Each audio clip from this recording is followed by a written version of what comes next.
2, 1. What's going on, people? This is No Labels Podcast. I am your host, Willie G. We got my man Idris in the building. Pop-up convo, man. What's going on, man? How you doing? Introduce yourself to the people. What you got going on? All right, again, the name is Idris. A lot of people know me as Ice. So I'm used to hearing Idris now, you know what I'm saying? Doing what I do is different. But a lot of people know me from Ice from music. But I still get called Ice now. It's kind of transferring. So it's still cool, you know what I'm saying? Hearing my government and my alias kind of coincide with each other. Okay. So Idris is a filmmaker, entrepreneur, artist, father, all kind of stuff. Yeah.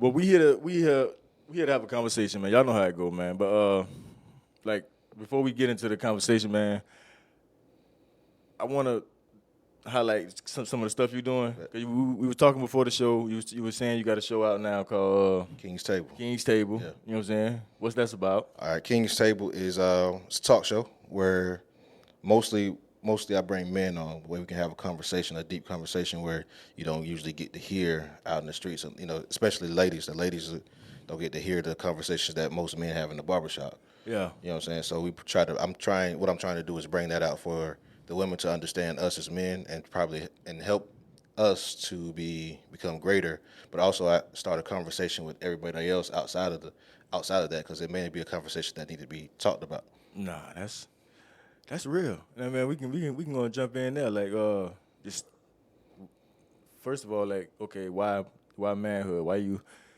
Like, I understand why you got to pass. Cause I know men are so misunderstood. Right. You know what I'm saying? Right. I think it all starts with understanding. Like, your wife, if you're married, your wife has to understand what it means to be a man. You know what I'm saying? Right. From a believer standpoint, because you know we get the whole submit conversation. You know what I'm saying? Okay, wife, submit to your husband. Yeah.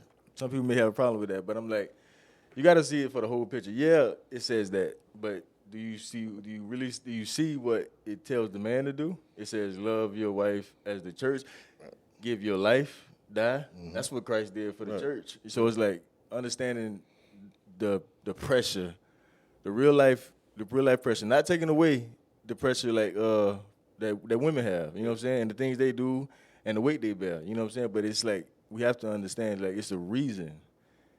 He's telling you being submitted. First, he's worthy to be submitted. Like, don't submit to someone who's not worthy, who's not taking that pressure, right? Who's not taking the responsibility. If they're not doing that, then they're not worthy of submission. But why the whole manhood conversation? Because that's a big topic now. Again, it's just like what you said. You know what I'm saying? We as men, we get misunderstood a lot, right? So a lot of times we're simple creatures, right? But at the same time, in that simplicity, there's a deepness where we have to kind of be, you know, so where we have to be, right? So we look at we're told to protect, we're told to provide, right? But also in that protecting and providing, we don't really talk about what we deal with, you know what I'm saying? Because there's certain things where we as men we'll have a conversation about, or not even a conversation, we mentally think about that we won't tell our wives because we don't think. Well, a lot of times our wives can't handle the situation because it's meant to be on our shoulders. That's why our shoulders are bigger or broader. You know what I'm saying? So a lot of things that we may have to do, we don't talk about. So that's why I wanted to bring that up, because if we don't talk about it to each other, or to our wives, we're not vulnerable enough. Because some of us aren't vulnerable enough to have conversation with our wives or our spouses to say, hey, you know what I'm saying, I need help in this point. So a lot of times we can bounce off of each other, because I know that you probably been through the same situation that I'm going through, and I can say, yo, bro, like, this is what's going on, how you did this. You know what I'm saying? And being able to have that conversation between each other. And then I can take it back home and build off of it. And then in maybe a few weeks or a few months later, I can have a conversation with my wife, because I'm able to now process it, and also able to stand up and say, okay, this is what it feels like, and this is what I'm going through.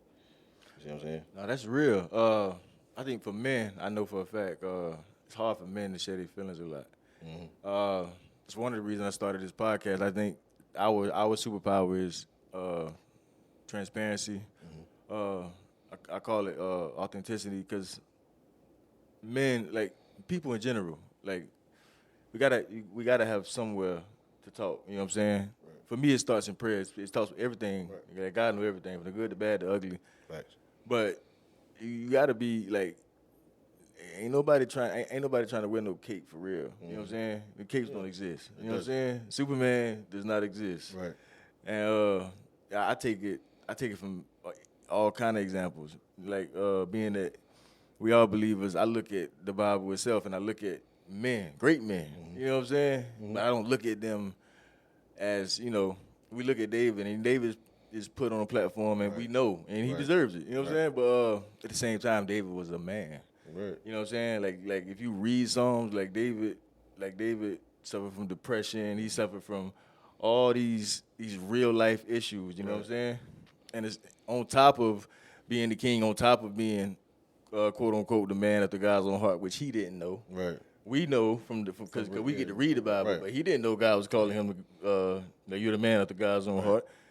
But David went through so many like ups and downs, and the one thing I love about David is why I'm talking about it, because David talked about it. Mm-hmm. You know what I'm saying? Like he put in these poems, he put in these songs how he was feeling scared, he was feeling desperation. He was calling God, "Where are you?" You know what I'm saying? When you gonna answer me? What is this? Like he was honest, and I think honesty is a big component of this. It's missing as far as like just being real. Like I ain't telling you, like you ain't got to go tell everybody your business. Right. But like if you're gonna tell it, like be real. You know what I'm saying? Like don't try to wear a cape while telling it. I think with that you got to be real with yourself. Yeah. You know what I'm saying? That's where it start. You know what I mean? Again, like the Bible say, love your wife as love your wife as you love your church, right? In order to do that, you got to love yourself. Yeah, that's fact. You know what I'm saying? It start with self-love. Start with self-love, and then that. So the question is like, how can you love God if you don't love yourself? You know what I mean? Like as a man, like we sometimes we don't understand what love is, or wasn't taught love in certain situations, or we see love as a form that wasn't. It's not what we think it should be. So when we love one thing, or love someone, it's only the way that we've been taught, and it's not. And the way that we've been taught sometimes is wrong. So we have to begin to understand what true love is, what unconditional love is, what agape love is, and that, of course, that starts biblically. But you have to start within yourself to understand, like, okay, I love me. I know I'm not going to let nobody hurt me. So now I can transfer that to my wife, my kids, you know what I'm saying, my family, you know what I'm saying, all that. So I think that's the biggest thing is just being honest with who you are, honest with what you know you can do, honest with what you can't do, and then loving yourself. No, that's facts. You definitely gotta love yourself, and you gotta look at yourself, because I mean it's cliche now because so many people use it, but you gotta heal. You know what I'm saying? Me and my wife, we got married at 22. Mm-hmm. You know what I'm saying? And I'm going with something else. Going with something, but me and my wife, we got married at 22, and truth be told, like we wasn't. Like, I had trauma. I still got trauma, but it's like. I got all this baggage, and I'm trying to be a husband. You know what I'm saying? She's trying to be a wife. Right. And it's like I wasn't healed, she wasn't healed, and it was like you gotta really. And healing starts by looking like really. It's a journey. Yeah. You know what I'm saying? It really is a journey. Like if you can stay in the car with God, and this journey is like God gonna show you, like why you this way. You know what I'm saying? Why you hurt this way? It's a journey, man. Like he slowly uncovers these things from your past and like your upbringing and the person that you had to be to survive at that point in your life. You know what I'm saying? And you got to heal from that. Because sometimes you had to become a certain type of person to survive that season. Yeah, facts. You know what I'm saying? And it's like if we can stay on that journey and just be all right with, you know what I'm saying, not having everything together. I mean, even with that, right? So like I'm 40. I'll be 41 this year, right? I didn't know you was 40. Yeah. So so you know what I'm saying? Like I'm like 20 years ago, me. Yeah. It's a totally different dude. You know what I'm saying? Well, life will humble you though. Life will humble you. But you know what I'm saying? Understanding like what I went through at that time. Like you said, like I was drinking. I was drinking. You know what I'm saying? Like I wasn't a weed smoker, but I was a drinker. So like from the age of 18 to about 22 was like I drunk a lot. I drank probably more alcohol than a person should drink in that time frame. So seeing myself then having to go through death, like people dying around me, what I'm saying, losing people that I loved, and then trying to heal from that, like, and not understanding grief. You know Yeah, what I'm that's a saying? big one. You know That's what a I big mean? one. So when you start understanding it's like a few weeks ago, I had to understand like I was going through a level of grief because it's just something I didn't know. I was like trying to figure out why I was feeling the way I was feeling, and it's like dang, like then having a conversation with my wife, uncle, having a conversation with my wife, with my sister, and it's like saying like that's grief that you're going through. You've been through this level of grief, which is you start like depression, then you go through the blaming yourself, and then there's another level. There's so many levels of grief that you have to get through to actually heal. You know what I'm saying? So like now I'm at a level of grief where I guess it's a healing grief and understanding like okay, it wasn't my fault. It was out of my control. I'm okay. I'm still here. Now I got to look at myself and begin to heal my heart.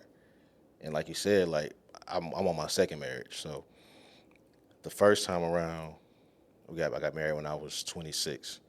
So it was like a lot of stuff. Like I still was a kid, you know what I'm saying, in my mindset because there was so much that I was doing. I didn't live because statistically back then, like the age of 21, you're either dead or in jail. Yeah. So you 26 now, it's like, oh snap, I'm still alive. What am I going to do? Yeah. And so now you're beginning to learn more about yourself, beginning to level out, and then so like that's why they say a lot of men by the time age 30, 31, is they're really learning to. That's true. They've learned that they're still living, and now they have to become somebody. Like, I'm 32 and I'm just really starting to get it right. Not even. So yeah, so You know you what I'm look at it when you look at it, it's like dang, like because our mindset, the world gave us this mindset, and it's something that I was told too. Like, yeah, the world gave you that mindset, but God has the last say. But when you're going through that whole situation, you don't hear that until it's too late. And now you've gone through all these things, all these tricks. But again, those things that you went through made you the person that you are, made you stronger, made you humble, made you understand like life is a gift, life is a privilege. And now I can live. And now that I can live, I'm building this career and being able to understand like my family is good, my life is good, I'm good, and now I'm about to give you this real me because I'm learning who I am. That's fact. And you know what? It takes courage to be the real you. I say that all the time because it's like, when you 40, you got more life experience than me. But it's like what I'm learning, especially in this social media age, like to be who you are authentically out loud takes courage. You know what I'm saying? Because a lot of times people, we not change, but kind of move to be accepted in each crowd. You know what I'm saying? That's why I think people who are just openly themselves, whether bad or good, you know what I'm saying, they get attention. You know what I'm saying? You look at Cardi B. People loved Cardi B off the rip because she was Cardi B. Right. Period. You know what I'm saying? Like, and it's like people can feel authenticity. They can feel truth, and it's like I take that with. I take that with. That's how I have my relationship with God. Like that's just like God was like, listen, like I don't like. I made this analogy one time, and it was like it's a Bible verse.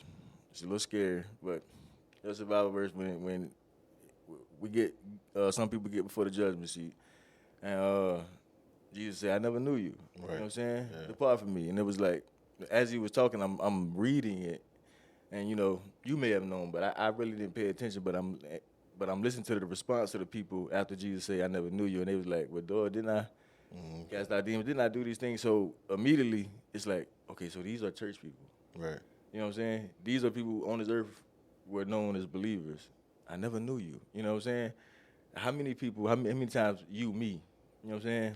Have came like praying to God, you know what I'm saying, but not bringing all of you. Right. You know what I'm saying? Yeah, not bringing that struggle, that addiction, like not even talking, but just praying, Lord, like not being real. Because we preach it's a relationship, Right. but you in a marriage, you know what a relationship looks like. Right. You know the vulnerability it takes to have a good relationship. Yeah. You know what I'm saying? So it's like we gotta be real in that. Like as far as even when it relates to God, like come on, like either you gonna do it for real, or you just gonna wear this pretend mask. Yeah. You know what I'm saying? Yeah, I think with that though, I think what the biggest thing is just saying, like again, it goes back to what I said, just being real with you. And God knows who you are. You know what I'm saying? Everybody always say, well, God knows my heart. Yeah, God knows your heart, but when are you going to uncover it? Yeah. You know what I'm saying? Like, That's facts. when you going to uncover it for so that you can know your heart. Because God knows your heart is probably dark. Yeah. You know what I'm saying? So, like, I mean, and I know I've been in that situation. I'm probably still in certain situations where there's still some darkness there where I'm trying my best to get past it, but it's like God knows it, and but I'm also able to say, okay, God, like, yo, this is what's going on. I'm having a bad day, and this is something I learned too. Not a bad day, a character building day. Character building. You know what I'm saying? Like, and like, if this happens, this is gonna push my button. So I don't need to be in this situation. Can you keep me from being in this situation? And if you're open and honest to that, and you notice that entire day that you go through that day, you wasn't put in that situation, because you are open to God and saying like, okay, I know this is what's going on. So I need you. This is a need for me. It's nothing I want. This is a need. Yeah. I need you, and I need you to remove me from this situation so that this won't happen. And either it's that it's a necessity where he said, okay, I know you need this, I will remove you, or it's to say, no, you need to be in the situation so you can grow from it. You know what I'm saying? And then if you can't see those two sides of it, and like this just happened to me this week, I put myself in a situation where, because I was angry about one thing, or not, or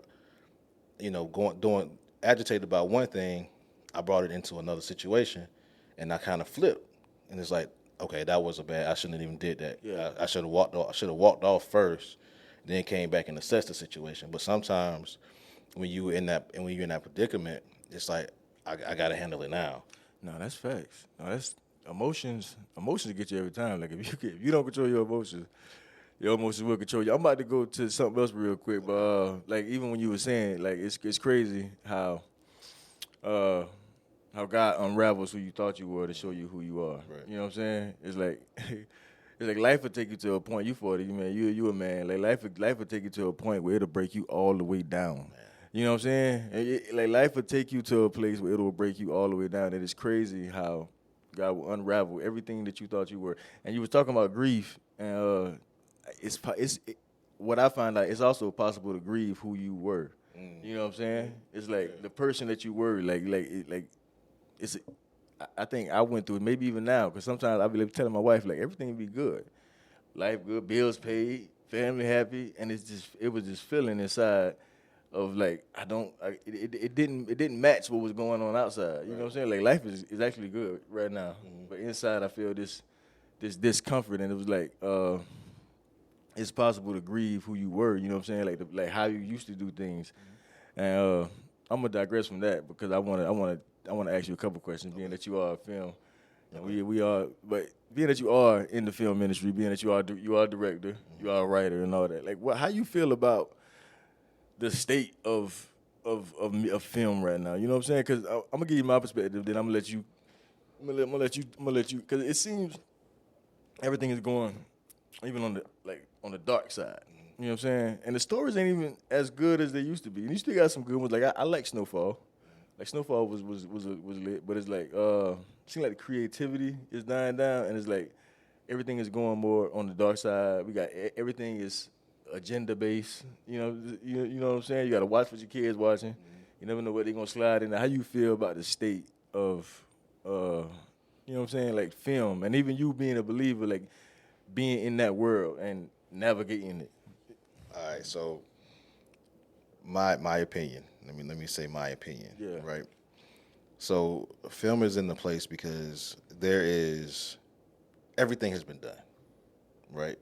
There's nothing. Any movie that you watch, it's been done probably 3 or 4 times over. Right. Just different ways. Yeah. It's everyone's unique touch to what happens. So like now, I think as creators, I think what's going on, we're not where so like now you're seeing a lot of remakes. Yeah. You know what I'm saying? So it's like people aren't digging like they should be, or trying to keep it simple for the viewers, because time attention spans are very short. Yeah. You know what I'm saying? So the story, sometimes people don't want to wait for the story to build. They just want everything right then and there. So like I just seen like they're about to they're remaking White Man Can't Jump. Like to me, They it's remaking White Man yeah, Can't Jump? remaking White Man Can't Jump. So it's like a classic to me. That's a classic. You know what I'm saying? And it's like House Party. Like I haven't seen House Party yet, right? The new House Party, because like I'm like the original House Parties were classics. It's like you can't even Yeah, watch. I can't watch it because it's like I'm not sure what can you do to outdo You can't. what I've seen already.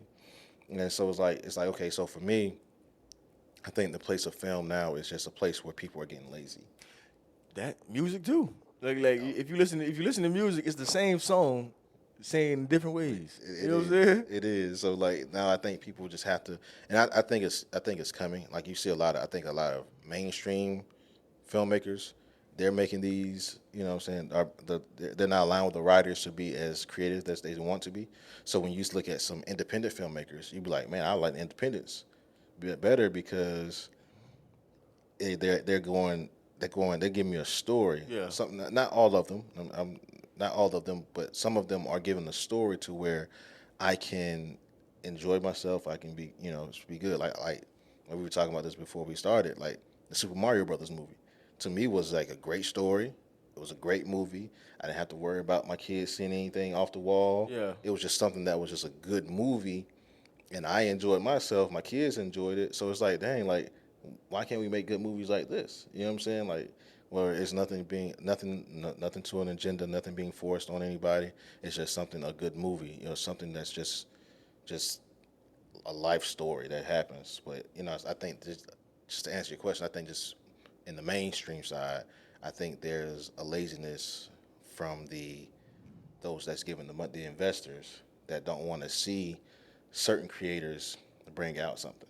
But then when you look at the independent side, where it's a little freer, Yeah. you can see that the creativeness is there.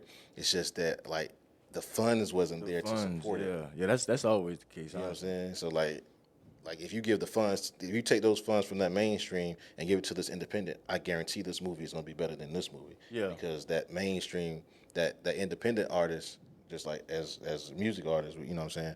When you look at that, independent artists seem more hungrier than a mainstream artist. That's facts. You know what I'm saying? So like you give an independent filmmaker the same amount of money as and not tell them, and I say that not tell them, they just have to create what they're creating, and then you just give it and then go make it. I can guarantee you that mainstream movie will not be better than that independent movie.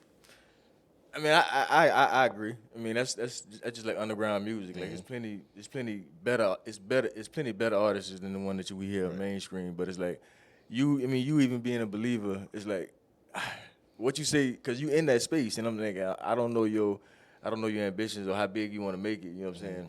But it's like you in this space, and it's like, okay, how do you be a believer in this space, make good movies, you know what I'm saying? Because I'm not saying Christian movies not good, but just make a. I don't want to just always watch Christian movies. Right. And like how do you navigate this space? You know what I'm saying? Okay, you a believer, you love Jesus, you a filmmaker. Like how do it's ministry. You know what I'm saying? Like It is. I'm only telling you, like I'm doing podcasting, and I'm not in the Christian podcast. That's not what I do. But I am a believer. I am but it's like that's just not my calling.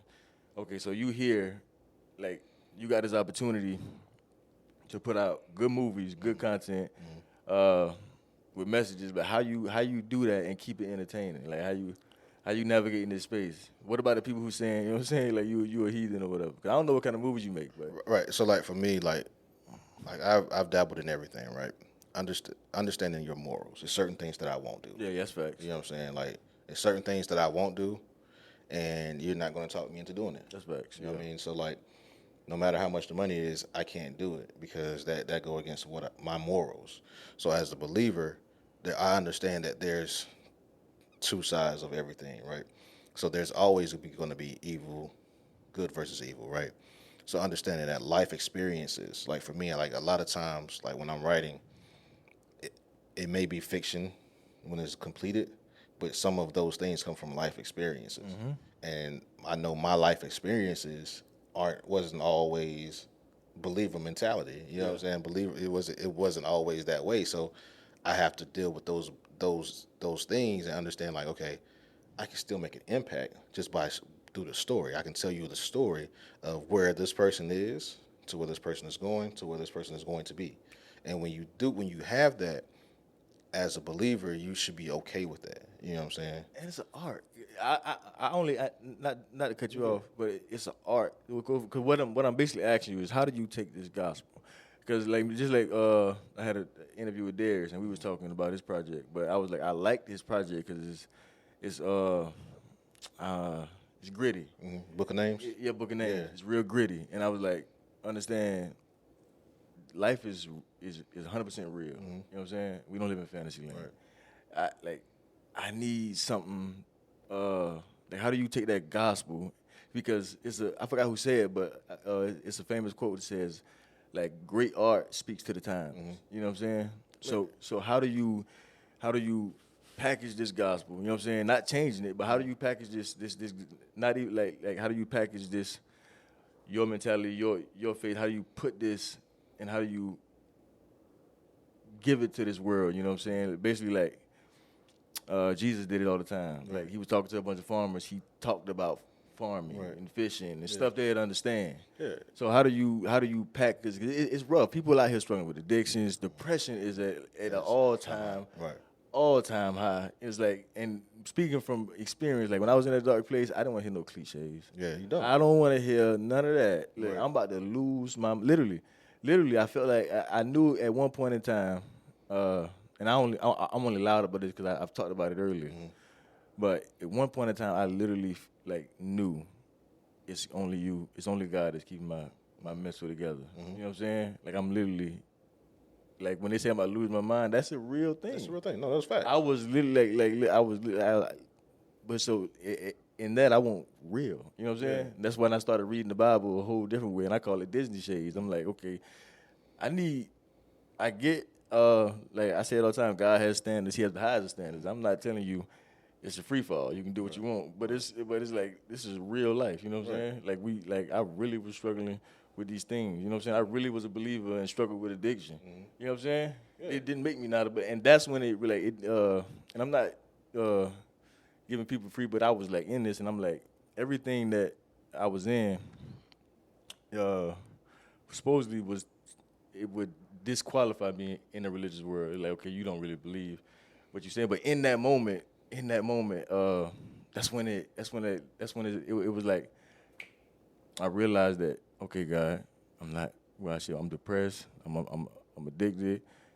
And in that moment, God, like, okay, I'm still here though. Right. You ready? Yeah. So okay. So here's the thing. This again, these are my opinions, right? So the one thing that everybody always say, God says, "Come as you are." Yeah.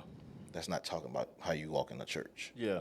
It's talking about who you are. Yeah, who you are. God knows that you deal with these things. God knows that you deal with these addictions. God knows that you are going through this process, but also God knows the end result. Yeah, that's facts. You know what I'm saying? So you can't say, well, because you're dealing with an addiction, you're not a believer. Yeah. Because there's believers. Paul was Saul, right? Make sure I'm correct. Make sure I'm biblically correct. Paul was a murderer. Yeah. He killed people that believed in God, that believed in Christ.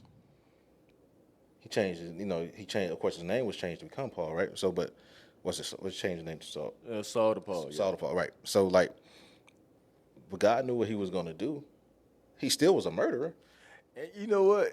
Just that story alone, like, we read about it, but, like, bruh, imagine Paul coming to your church and killing you. No, not even that. After that, after he killed everybody and giving the gospel, like, this is the guy God chose to pretty much write most of the New Testament. Right. But imagine at that time, let's take these shades off. Like, this is Saddam Hussein giving a sermon right now. Right, it's facts. You know what I'm saying? So when you look at that standpoint, right, and you look at we look at the film world, like the Bible is I've been talking about this like last week. I'm not sure why.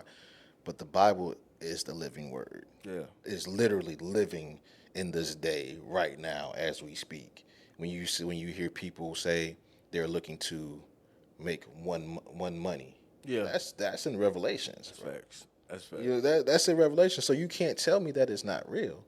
You know what I'm saying? I can modernize it and show you everything that the Bible says Everything. in a modern way, and it's like, and you love it because it speaks to you now. Yeah. You have to, and I think that's where a lot of people look at it and are wrong at some points because they look at it and don't see it. They see the biblical times and not really modernizing it And bring it what's to going now, on. yeah. But if you look at, like, if you read the first chapter of Romans, it tells you everything that's been going on for like the last 20 years. That's facts. You know what I'm saying? Like, and this is something where I had to learn how to read the Bible so I can see it. You know what I'm saying? Like people, you have to learn how to read the Bible. Yeah, you got to you got to read about it. Listen, the Bible is one of the most.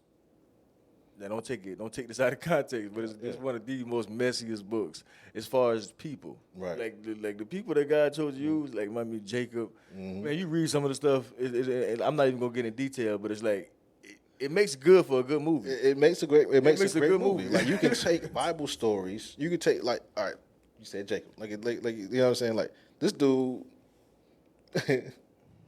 manipulated his brother, manipulated his father. He was a finesser. You know what I'm saying? He finessed his pops easily. You know what I'm saying? And his mom's helped him.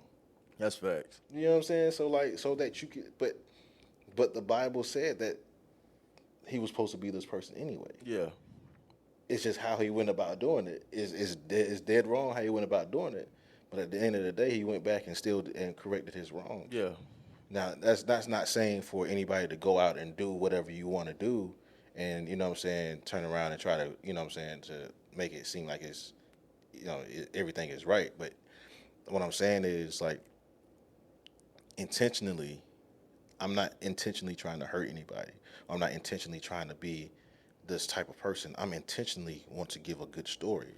That's like, for me as a writer, my intentions are to give you a good story, and at the end of the day, for you to go back and watch it, and then probably catch something that's going to change your life to make you see something. Or if I'm on set, it may be somebody on that set that don't believe in God or don't believe in Jesus, like, but they see my character and see who I am and be like, why are you like this? Why, you know what I'm saying? And then I can say, like, yo, this is just who I am. Like, I love God, I love Jesus, you know what I'm saying? And this is how I became this person. Yeah. And they go find that on themselves. I don't have to say anything else. They go find that on their own, and then now they're in a position where they know who God is, they know who Jesus is, they repented for their sins, and now they're in a better situation. I think it's just being who you are, rather than who you're trying to, like we said at the beginning, who you're trying to be. You just be who you are Today.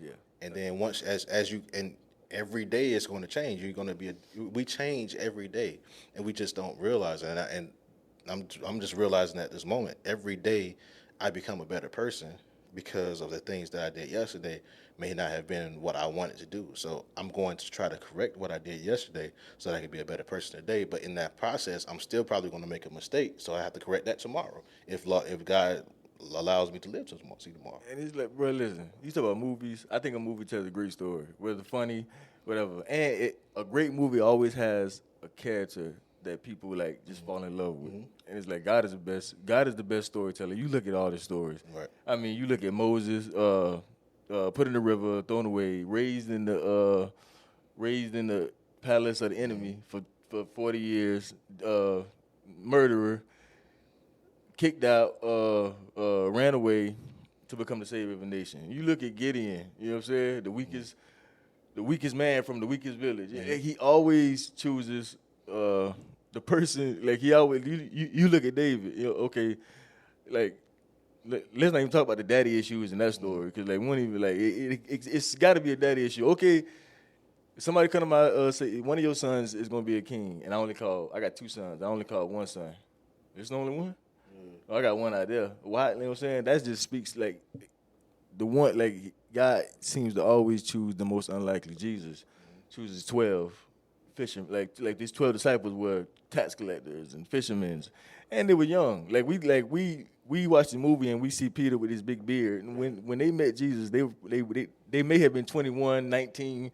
Like these are the people that flipped the world upside down. Right. You know what I'm saying? And it's like they tell the great. Even when you look at Jesus, like he was so unorthodox. They come to the people and he told the story that he spoke in a way that drew you in first, and it was like, okay, they bring the lady caught in adultery, and the first thing he do on some whole different job is kneel down and start writing in the sand.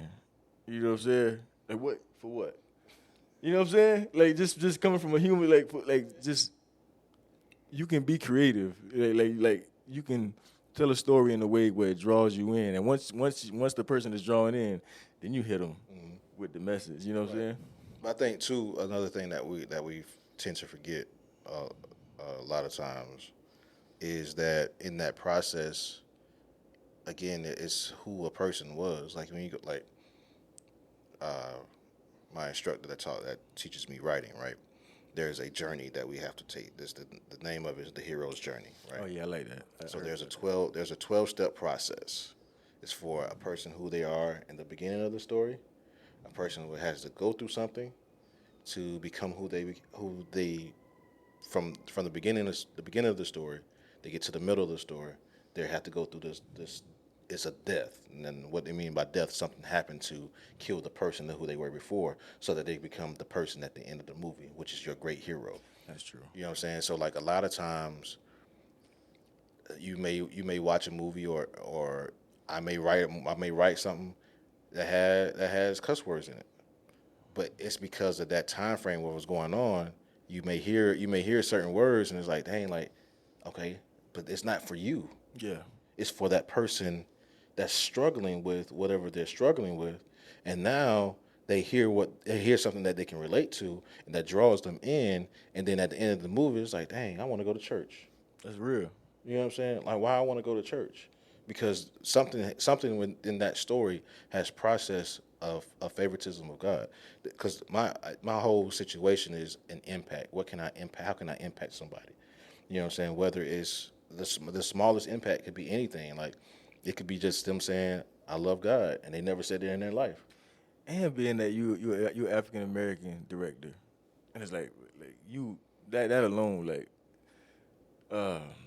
how you communicating with us. You know what I'm saying? Because like right now, like just speaking on faith, it's just like it's crazy for African Americans. Like we believe in all kind of things, and I think it's one big identity issue. Like we've been, we've been through a lot in this country. Right. You know what I'm saying? So like, how do you like even being African American? Like, how do you speak to us? You know what I'm saying? I mean, that's basically what you was talking about. Yeah. Like when you have cuss words or something like that, like with certain people in different ages. So for me, I think speaking to us as a culture, like, you know what I'm saying, like we have, like, and Denzel Washington said it better. Said it. He was on a panel and they asked him a question about why they didn't have a white director direct the film that he was in, right? And he said because they didn't understand the culture. Yeah. You know what I'm saying? There's a culture that we as people have, as African Americans have, that everybody don't understand. So I can understand the culture that we have. You know what I'm saying? Just even if we coming from a hip hop standard, right? I understand that music can touch you in a way that nothing else can, and music, R&B and hip hop. I mean, if you listen to country music, like I listen to all genres of music, right? It's something about hip hop and R&B, the storytelling, like in country music, is a storytelling where it's like, dang, bro. Yeah. Especially like when you listen to, you know what I'm saying, like nothing against the rappers now, but you listen to, like, I think like right now, like I'll listen to J. Cole before I listen to a lot of people. Or I listen to Kendrick, you know what I'm saying, before I listen to a lot of people because of their wordplay and how they can tell a story. There's a comedian named Ali Sadiq. Like, I know Ali. yeah, so like you watch this cat and how he tells a story. Like he reminds me of Dave Chappelle. I think Dave Chappelle's oh, Dave Chappelle is the Dave best, hands Chappelle down. is what he do is beyond comedy, bro. It's how like, I can watch Dave Chappelle over and over and over again of how his story, because of his storytelling. But Ali Sadiq is another one that tells a story that's so vivid that the culture can understand. So me as a director, I can take a script and look at it and understand the culture of it because it was written by a black African American writer, right? Because I understand the culture, I can take that and expand it a little bit more than what others may be able to do. Not saying that I'm better than anybody else. It's just because I understand the culture of where we are. We were talking we did a film last September called The Dreamer, which is based off The Dreamer. Yeah, based off Joseph's story, right? Is it out now? It's not out now. We're still in the process of editing. So the writer and producer named Sheena Foss, she's been doing, me and her have been working together a lot. But she wrote this faith-based project that deal with urban men, based around urban men. And she asked me to direct it, right? So I'm a black male, and you know what I'm saying, for her to choose me to direct this project, it's a blessing to me because not only do I understand the culture, but I also understand as a man what a man can come from certain situations.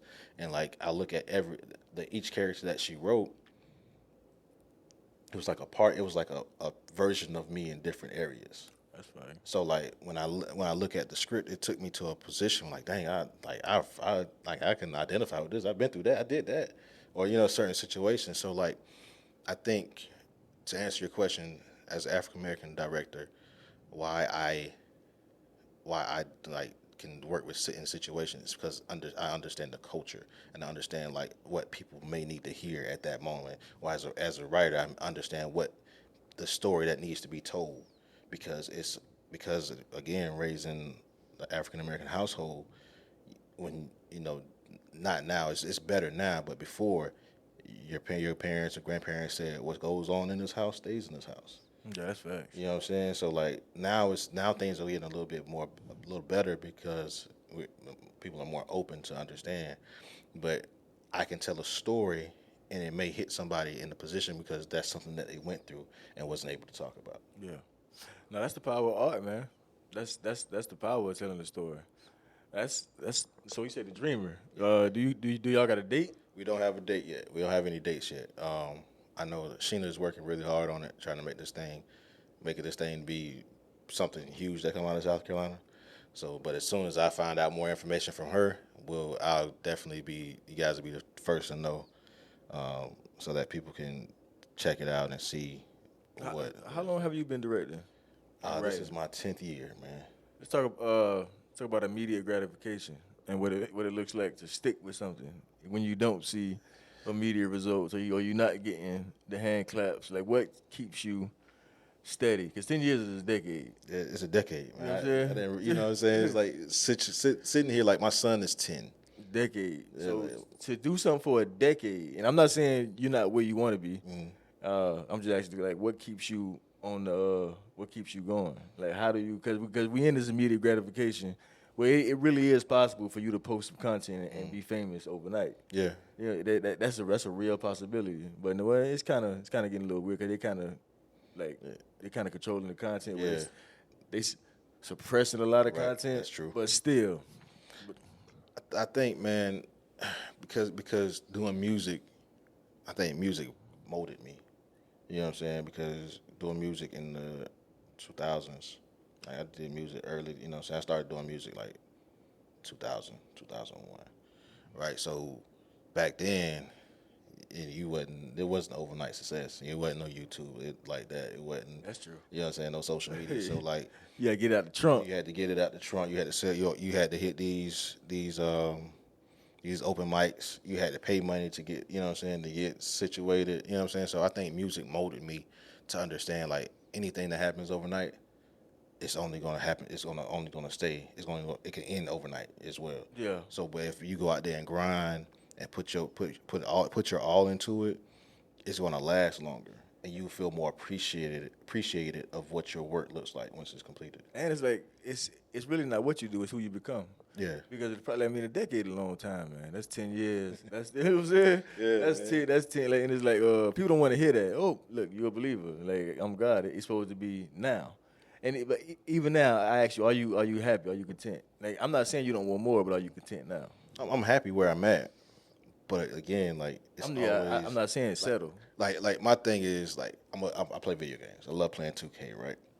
So when you look at the video game situation, I'm a Call of Duty man myself. okay, all right, but even in Call of Duty, you have your amateur, you have your novice, you have your beginner, your amateur, your novice, and you have your difficulty, your legend.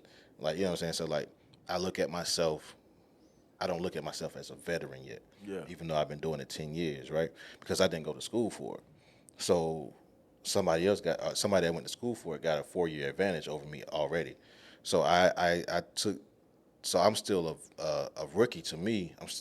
I still feel like a rookie in the situation, even though I know a lot. I'm always open to learn more, and I think that's what makes me grind so much harder, because the people that I work with and people that I continue to work with, they're always looking to learn more, and they've been doing it 30 plus years. So it's like if I can't look to do more, look to be open and understand, like this is a learning moment for in every situation. I can learn in every situation, from the youngest person to the oldest person. It may be somebody 18 years old that can speak wisdom to you, and you can miss it if you just, because they're their age, you want to knock them down. But I think like I'm in a place right now where I'm content, and I'm continuously busy, and it doesn't seem like I'm busy, because like we were talking earlier, it's a season. My season right now is preparation to begin to get busy. You know what I'm saying? But I've been busy since the beginning of the year. You know what I'm saying? So like now I'm in a position where all the preparation is beginning to become the process, the principle. You gotta pay that price. Yeah, you do. It's the price to come with it. Kevin Hart said it's some real job, man. He was like one of the hardest things you could ever do is wake up every day and give 100% and be in the same place at the end of the day that you were when you wake up. And you do that consistently. You wake up and give 100% only to end the day in the same place that you started, and that's over a decade. Yeah, and you know what I'm saying? And so like I think about that, bro, and it seems like I just finally started moving 3 years ago. It's you know what I'm saying? Like it's like now I feel like I know what I'm doing a little bit, so I may be able to do some things. But like it seemed like the last 3 years is it's like you, like people that run marathons. You know what I'm saying? You train for so long, and then you finally have that marathon, and that one day you do the best to your ability to go back to train more to go to the next one. And so like the last 3 years, like the first 7 was my training process, and I ran a marathon, and now I'm in the process of where I'm being trained more, and so like I continue to run these marathons. You know what I'm saying, to stay in shape because directing is it's a lot of mental. Like I've been like mentally exhausted, where I'm like, I don't want to look at no movies. I just want to sit back and I just want to chill. Yeah. That's why I play the game, to get away from work, get away from life. I do. You know what I'm saying? And a lot of times, like it's even like I used to be an avid gamer. I'm playing the game every day, 3-4 hours a day. Yeah. Now it's like, okay, I'm gonna play the game today. I feel like I'm playing the game today, because it's like I'll go like I got my laptop with me right now. Like I might just go I just might go start writing something. Like I'm in the middle of writing something. So like now, I'll sit back. I'll be in the shower. Something pop in my head. Okay, let me go. Let me go get this laptop. I'm on there for like another hour. Oh man, it's a real thing. Like that's what it means to be faithful. Yeah, but the thing is like you have to understand to be okay with that. You know what I'm saying? And that's not always easy. It's not. But that's what you got to get. Yeah. You know what I'm saying? Because we want, especially in the social media era, when you see everybody highlight reel, half of it ain't real. Right. But that's all it, like that's why comparison has to die. and you really gotta zone in and like learn to be present, especially if you got children. Yeah. You know what I'm saying? Don't be so like, yeah, I want more, but I'm like, I don't want to be tripping over where I'm not while I'm in the living room with my Right. wife and kids. Right. You know what I'm saying? Yeah, I mean, like, because I know even me, and I'm guilty of this. Like, I was on vacation last week, and we got to where we left out Thursday. We got to our destination Thursday evening, and I had a meeting that I had to do. I didn't have to do it, but it's like, okay, I'm dedicated to what I'm doing. Yeah. So my kids have gotten to an understanding, and my wife has gotten to an understanding. Like, yo, I got to do this for an hour. After that, it's all on. No, that come with it. You know what I'm saying? So that's what we were talking about before we started, like balance. Like we were saying, like I was telling you, like the chaotic balance. You know what I'm saying? Understanding like that's to children and to your wife and your kids. That's chaotic, because they have to stop what they're doing so that you can do what you're doing. But that's a balance where you have to understand that. And that's even speaking to manhood. The T.D. Jakes, he got a great quote. If I give you time, you don't got money. Mm-hmm. If I give you money, You don't have time. you don't have time. Mm-hmm. Either way, I lose. You see what I'm saying? Yeah. It's a cut 22 for a man, but it's like a great example. I would say that a great live example would be Toby. Toby Nwigwe. Oh man. And it's Love like, that dude, like Toby takes his family on it, and his work ethic is astronomical, bro. And it's like, but it's like my family, just like I'm like Toby. I'm like Toby. Like I can't just cut my family. My family is with me even now. I'm in Colombia, and my wife didn't take no clients today, so she could take care of the kids while I'm doing this, and vice versa. I do the same thing for her. But it's like, yeah. We talk about balance. Sometimes I think balance is a season of life. You know what I'm saying? This is my opinion. This ain't biblical, none of that. It's just my opinion. And I think balance is okay. When you grinding, when you get into where you going, it's uphill. You know what I'm saying? And then you get to then you get to a little place, you get to the top, then you on your way down, that's when you got momentum. You know what I'm saying? You can rest a little bit more. Like you can't. Balance is like you say, in chaos, you got to learn how to function in chaos. Not a bad chaos, but you got to be able to. Because I think balance is a season. I don't really like. It doesn't really exist unless you only want to work a 9 to 5 and do what you do on the side. Then you can have quote unquote balance. Okay, we're not doing this, but if you working for yourself, trying to build this thing, it's a season. It's like that uphill season. Yeah. It takes up a lot of time. Yeah, it takes a lot of work. It takes out 9 months out of your year. Yeah, it takes. I'm being real, bro. Like I understand, like, and it's changing now. But when I think last year was the first year, like COVID changed that, right? But before, pre-COVID, right, that's crazy. We talking about that. Pre-COVID, it was like the last 3 months of the year. It's slow, especially in the film world. Like, you know what I'm saying? Because it's the third and fourth quarter, and it's like okay, well, everything that's been done before is starting to come out now. So during that time frame, I was like, why is it so slow? But I had to understand, like, that's my resting season, that's my balance season, as you would say. But like at the top of the year, it's about to kick off. So I understand, like now, like before I didn't have a calendar. I kind of would just kind of free-handed, but now I have to have a calendar because I have to see what's going on. Yeah. And because at the top of the year, from January through September, I'm probably gonna be busy. 9 times out of 10, I'm doing something every weekend. No, that's a reality. If I don't have because I have my kids every other weekend, even when I have them, like I was probably one of those weekends I'm doing something. Yeah. You know what I'm saying? But when I get home, after I finish, they have my attention. Yeah. So like, you gotta have a schedule. Yeah, you know what I'm saying. So like they know they know like I got to go to work. But like again, when you train your children, like I've trained my children to understand, like, all right, Daddy got to go do something. I got to go do something today. I'll be back home later on. Okay, cool. Oh yeah, I understand that. You know what I'm saying. But that's the thing they have to understand that you have to have that conversation and be open and understand like we had, like the show I have a show on King's Table that came out last week. I release them every other week. Came out last week to talk about fatherhood, right? Understand that the week before last, the episode before that, episode 3. I'm sorry. We talked about fatherhood. Fatherhood was They got their joints. They get what you mean? What time is it? 12:06. Oh yeah, we got about 20 minutes. So like Gonna wrap it up then.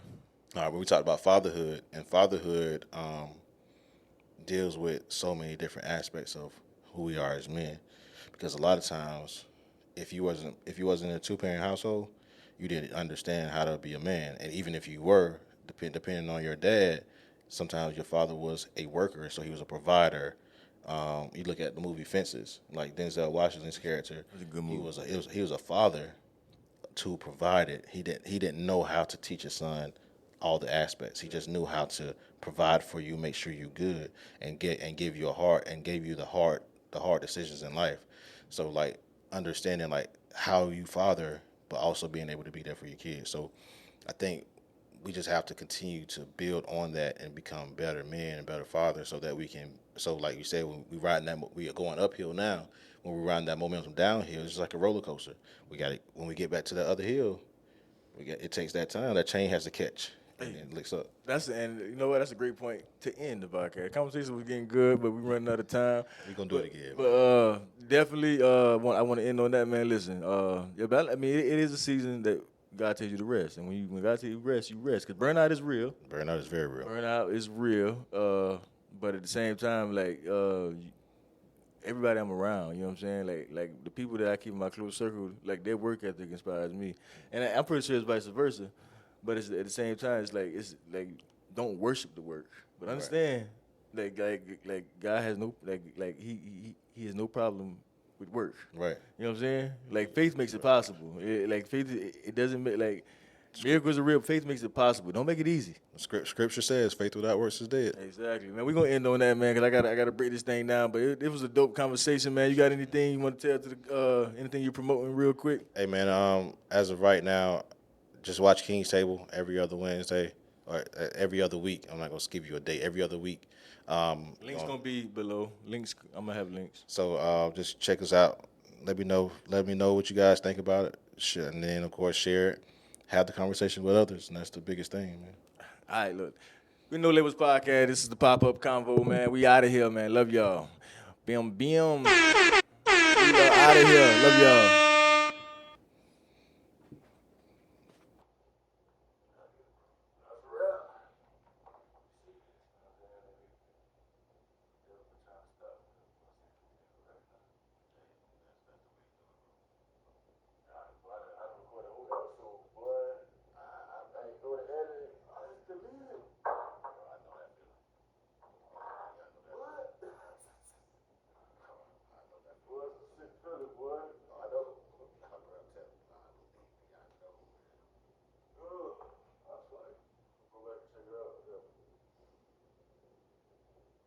Nice little setup there.